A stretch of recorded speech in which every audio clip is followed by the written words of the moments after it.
Assalamu alaikum. Today I want to discuss and share some points and tips regarding how to translate and how we get to know about the practical method of translation from English to Arabic and vice versa. So today I will discuss inshallah some key features of translations. First of all, I would like to draw your attention to this point that a person who wants to know and learn about the translation and practical method of the translation from English and Arabic. So first of all, he should learn the natural method of translation. What is the natural method of translation? The natural method of translation is that a person who wants to learn the translation, he should adopt the method of natural process.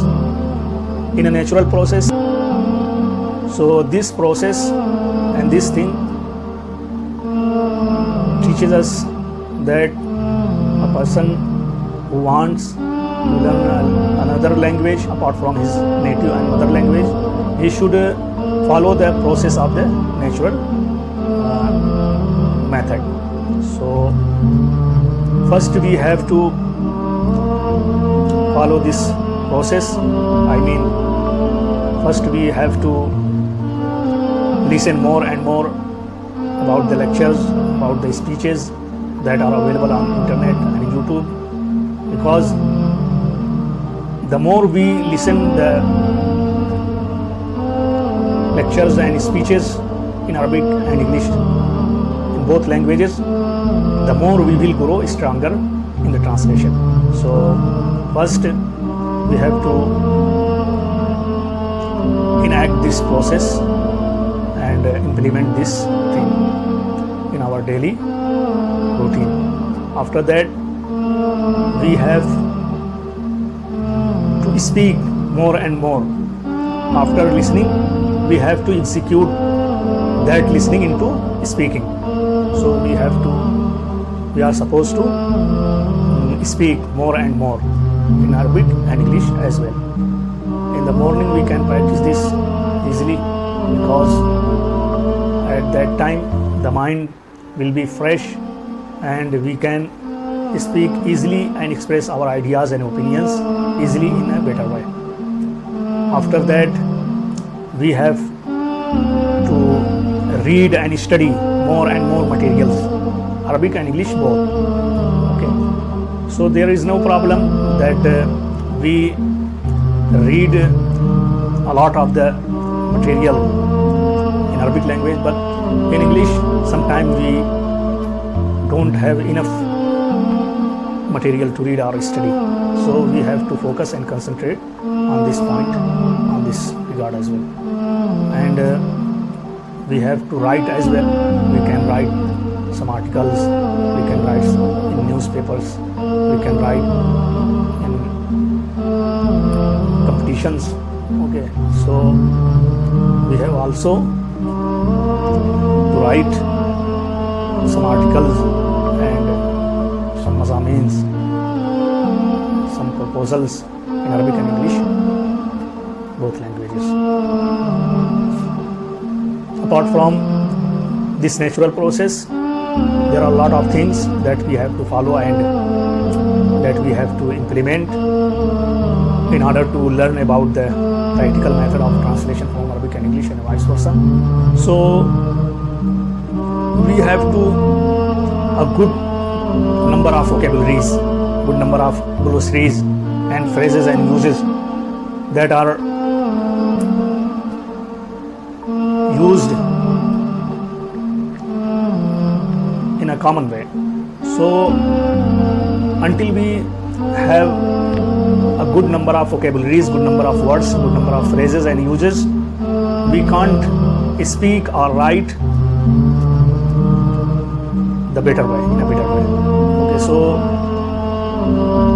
in this regard, in this aspect, we can take the help from the dictionaries, and we can also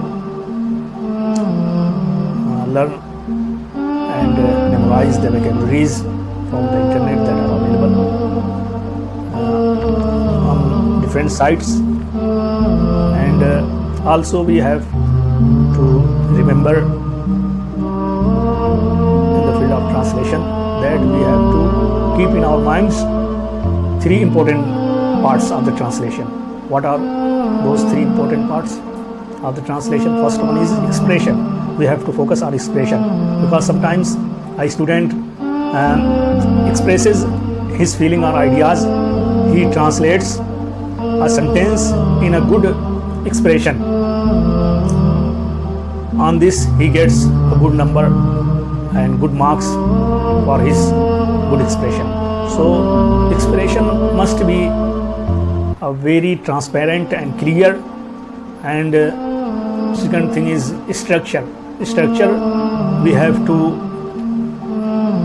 know the whole sentence and whole parts of speech, like time adverbials and relevance of the sentence, where we have to put those relevance on their proper place, and context as well.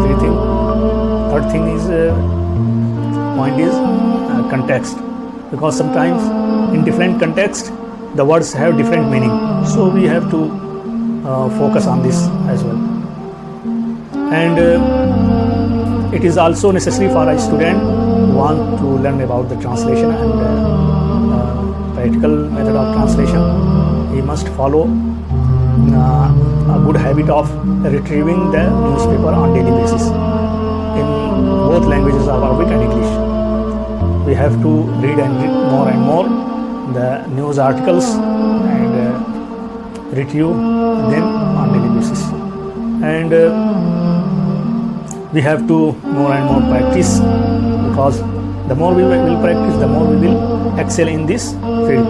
So in order to get the excellence in the translation, we have to practice. We are supposed to practice on daily routine.